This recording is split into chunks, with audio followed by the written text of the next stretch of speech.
दिल्ली में आज बच्चों की एक चैंपियनशिप चल रही है जिसमें बच्चे अपने स्किल्स को दिखा रहे हैं, खासकर एआई और टेक के फील्ड में। ये बच्चे देश के छोटे छोटे शहरों से आए हैं और छोटे शहर के बच्चों को एक प्लेटफॉर्म देने की कोशिश है, लेकिन बजट है।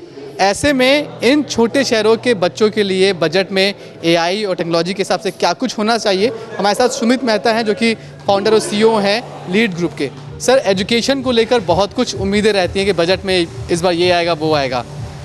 क्या होना चाहिए एआई और टेक के हिसाब से जिससे हर कोई कनेक्ट कर पाए इस टेक्नोलॉजी से, नए अपडेशन से?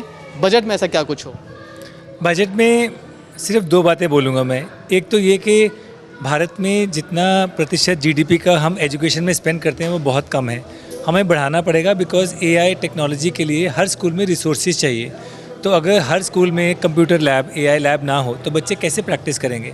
और दूसरा, अगर आप देखेंगे कि एआई के लिए computer labs, interactive panels, tablets चाहिए, लेकिन जब ये हम स्कूल में बेचते हैं तो उस पर 18 से 28% जीएसटी लगता है। तो अगर सरकार स्कूल में बेचे जाने वाली इक्विपमेंट पे जीएसटी ज़ीरो कर दे तो हम एजुकेशन को अफोर्डेबल बना सकते हैं।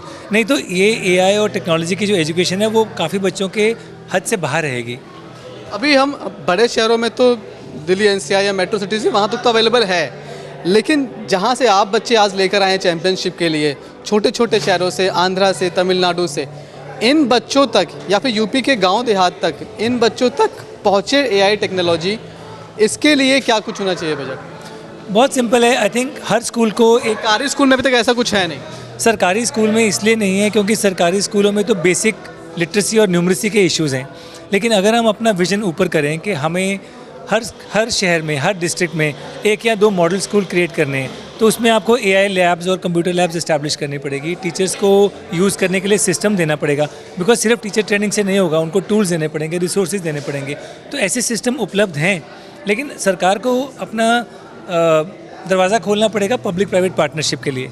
बिकॉज प्राइवेट स्कूल्स में हम जो सोल्यूशंस प्रोवाइड कर रहे हैं वो हम सरकारी स्कूल्स में भी प्रोवाइड कर सकते हैं। और ऐसा नहीं है कि ये बहुत अनअफोर्डेबल सोल्यूशंस हैं, ये अफोर्डेबल सोल्यूशंस हैं।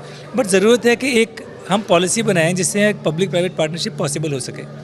अगर इन छोटे शहर के गांव के बच्चों तक ये एआई टेक्नोलॉजी नहीं पहुंचती है, एक बात। दूसरी बात कि दूसरे जो शहर के बच्चे हैं वो इसको लगातार इससे डील कर रहे हैं, उसकी पढ़ाई कर रहे हैं।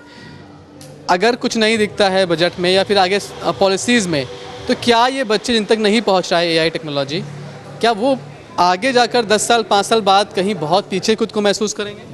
देखिए, वो स्थिति तो आज भी है। आज भी आप देखें दिल्ली के स्कूलों में जो बच्चे पढ़ते हैं और छोटे शहर में पढ़ते हैं, उनमें एक्सपोजर और कॉन्फिडेंस में बहुत फ़र्क है।